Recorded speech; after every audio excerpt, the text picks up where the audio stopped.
ఓం శ్రీ గురుభ్యో నమః. ఆగస్టు నెలలో 17వ తారీఖు నుండి నెల రోజుల పాటు రవి సింహరాశిలో సంచారం చేస్తాడు. సింహరాశిలో సంచారం చేయటం అనేది మనకి సంవత్సరం తర్వాత వస్తుంది. రవి 30 డిగ్రీల పాటు ఒక రాశి నుంచి మరో రాశికి వెళుతూ ఉంటాడు. 30 రోజుల పాటు రవి ఒక రాశి నుంచి మరో రాశికి తిరుగుతూ ఉంటాడు. రవి పితృకారకుడు, ఆత్మకారకుడు, ఉద్యోగకారకుడు, ఆరోగ్య ప్రదాత. హెల్త్ ఈజ్ వెల్త్ అన్నారు, హెల్త్ ఈజ్ గ్రేట్ లక్ అన్నాడు. ఆరోగ్యాన్ని ఇచ్చేవాడే సూర్యభగవానుడు. సూర్యభగవానుడు ప్రత్యక్ష దైవం అంటారు మనం. రవిగ్రహం సంవత్సరం తర్వాత తన సొంత రాశిలోకి వస్తున్నాడు. ఎప్పటి నుంచి? ఆగస్టు 17వ తారీఖు నుంచి నెల రోజుల పాటు తన సొంత రాశిలో ఉంటాడు. ఇవి గోచారీత్యా చెప్పబడే ఫలితాలు. సహజంగా ఏమిటంటే తను ఉన్న రాశి నుంచి 3, 6, 10, 11 స్థానాల్లో సూర్యగ్రహం మంచి చేస్తాడని అర్థం.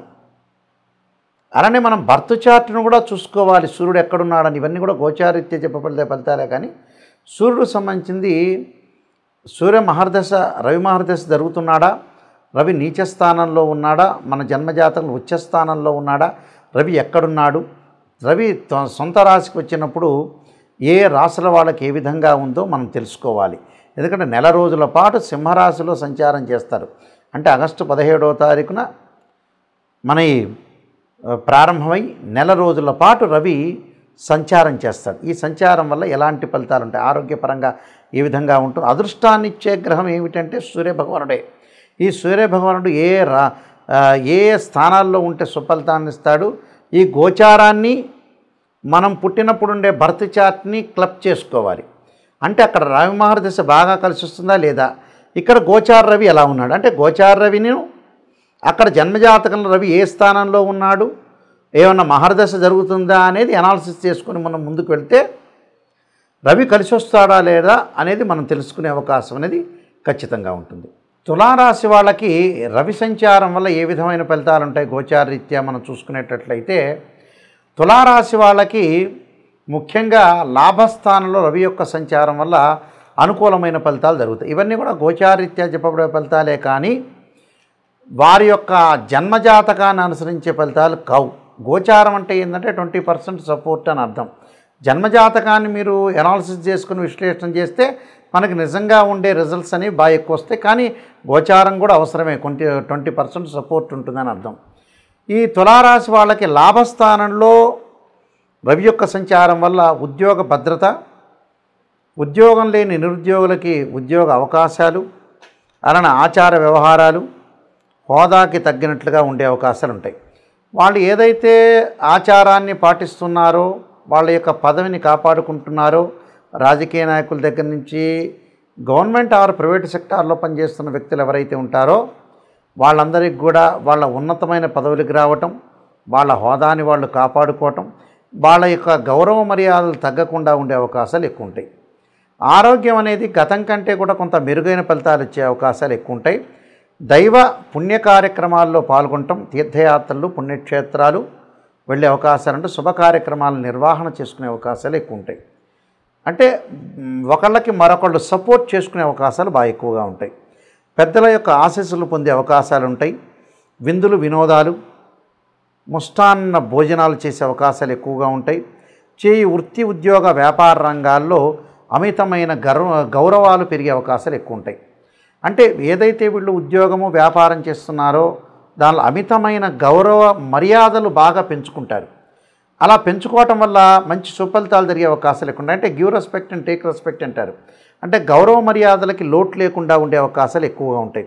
అలానే ధనలాభము, పాత బాకీలు వసూలు జరగటం, అంటే మొండి బాకీలు ఏవైతే ఉంటాయో మన ఇంటి ముందుకు వచ్చి అసలు మేము ఇవ్వమండి అనే వ్యక్తులకు కూడా మొండి బాకీలు వసూలయ్యే అవకాశాలు ఎక్కువగా ఉంటాయి. ఆ తర్వాత పై అధికారుల యొక్క మన్ననలు, అవార్డులు, రివార్డులు, ప్రశంసలు జరిగే అవకాశాలు ఉంటాయి. శత్రువులు కూడా కొంత మిత్రులుగా జరిగే అవకాశాలు ఎక్కువ ఉంటాయి. అంటే టోటల్గా వాళ్ళకు అనుకూలమైన ఫలితాలు వచ్చే అవకాశాలు బాగా ఎక్కువ ఉంటాయి. అంటే ప్రతి పనిలో కూడా వాళ్ళు విజయం సాధించే అవకాశం ఉంటుంది. అలానే ఉద్యోగ భద్రత, వృత్తి, ఉద్యోగ, వ్యాపార రంగాల్లో విశేషమైన కృషి చేస్తారు. కృషికి తగ్గట్టుగా ఫలితం అనేది వచ్చే అవకాశం ఉంటుంది. వీళ్ళు ఎవరైతే ఉద్యోగంలో ఉంటున్నారో వాళ్ళకి రికగ్నైజర్ వచ్చే అవకాశాలు ఎక్కువ ఉంటాయి. గుర్తింపు చాలా ఇంపార్టెంట్. కొంతమంది గుర్తింపు గురించి కూడా పాకుతూ ఉంటారు, గుర్తింపు నాకు లభించట్లేదని. కానీ వాళ్ళ గుర్తింపు లభించే అవకాశాలు కూడా బాగా ఎక్కువ ఉంటాయి. కాబట్టి ఉద్యోగ భద్రత, వ్యాపారం కానీ వృత్తి ఉద్యోగ వ్యాపార రంగాల్లో వీళ్ళకి అనుకూలమైన ఫలితాలు జరిగే అవకాశాలు ఎక్కువ ఉంటాయి. అలానే గతంలో ఉండే మనస్పర్ధలు పోయే అవకాశాలుంటే బంధుమిత్రులతో సహనంగా ప్రవర్తన చేసే అవకాశాలు ఉంటాయి. ఏదైతే ప్రోగ్రామ్స్ ఉంటాయో కార్యక్రమాలు పోస్ట్ పోన్ చేసుకోకుండా ఫాస్ట్ మూవింగ్లో ఉండే అవకాశాలు కూడా బాగా ఎక్కువ ఉంటాయి. కాబట్టి నేను చెప్పే రెమెడీస్ కొన్ని పాటించండి, మరింత మెరుగైన ఫలితాలు వచ్చే అవకాశం ఖచ్చితంగా ఉంటుంది. ఇక్కడ చాలామంది కూడా బర్త్ చార్ట్లో కానీ గోచారీత్యా కానీ మాకు రవి కలిసి రావట్లేదు, రవి మహర్దశ కలిసి రావట్లేదు అని అనుకుంటుంటారు. రవి ఎలాగా ఎందుకని మనకి అంటే రవి నీచ స్థానంలో ఉన్న రవికి ఏదైతే స్వక్షేత్రం ఉంది, స్వక్షేత్రం సింహరాశి, రవికి ఉచ్చస్థానం మేషరాశి, దాని ఎదురుగా ఉండే సప్తమం నీచస్థానం అంటాం. అంటే తులారాశి నీచస్థానం. ఈ రవి ఎక్కడున్నాడు, మనకి జన్మజాతకంలో రవి ఏ స్థానంలో ఉన్నాడు, గోచారం అనేది ఎప్పుడూ కూడా 20% మాత్రమే సపోర్ట్ చేస్తుంది.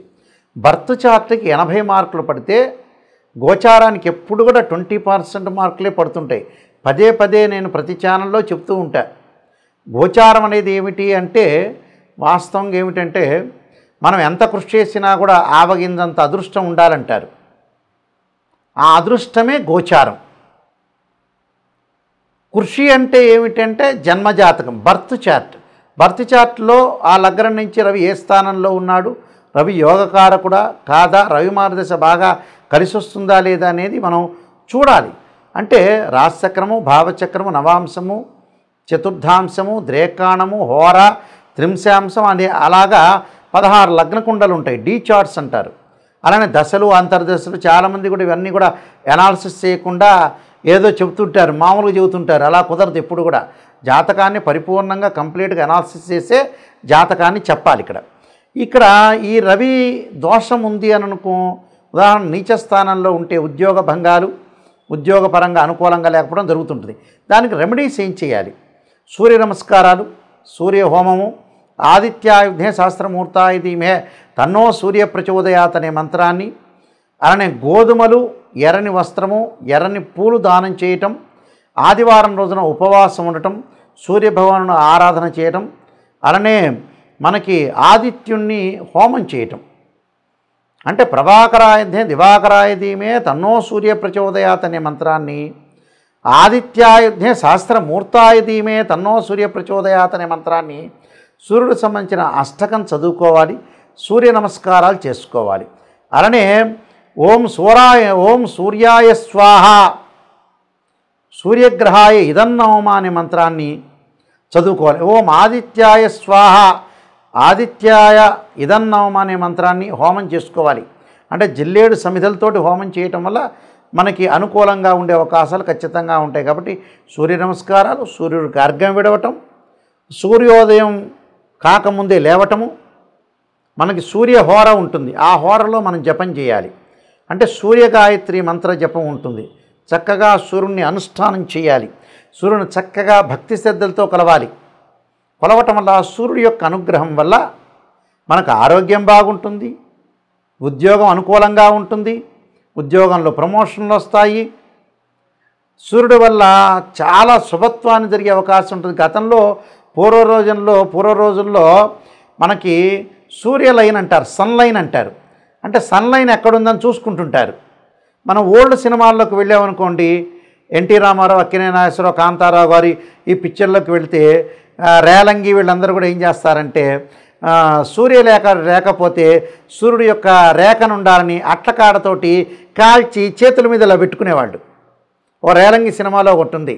అంటే యాస్టీజ్గా అలా పెడితే రాదు, నిజంగా అస్తాముద్రికం ప్రకారంగా సన్లైన్ అనేది బాగుండాలి. అంటే సూర్యుడు అంత అదృష్టాన్ని ఇచ్చేవాడు అని నేను చెబుతున్నాను. అందువల్ల ఆ సూర్యుడు అదృష్ట యోగాన్ని, రాజయోగ కారకత్వాన్ని ఇచ్చేవాడు సూర్యుడు. కాబట్టి ఖచ్చితంగా సూర్యుడు ఇక్కడ అనుకూలంగా ఉండాలి. అనుకూలంగా ఉంటేనే మనం ప్రతి పని చేయగలుగుతాం. సూర్యుడి వల్ల ఎలా ఉంటుంది? ఆరోగ్యం బాగుంటుంది. ఆరోగ్యం బాగుంటే మనం డబ్బు సంపాదించగలుగుతాం. డబ్బు సంపాదిస్తే పెళ్లి చేసుకోగలుగుతాం. పెళ్లి చేసుకుంటే సంతానం కలుగుతుంది. సంతానం వల్ల చర స్థిరాస్తులన్నీ కూడా సంపాదించగలుగుతాం. సంతానం కోసం కష్టపడతాం, అదృష్టాన్ని పెంచుకుంటాం. That is the sun planet. అందువల్ల ఖచ్చితంగా సూర్యుడు ఎలా ఉన్నాడో మనం చూసుకోండి.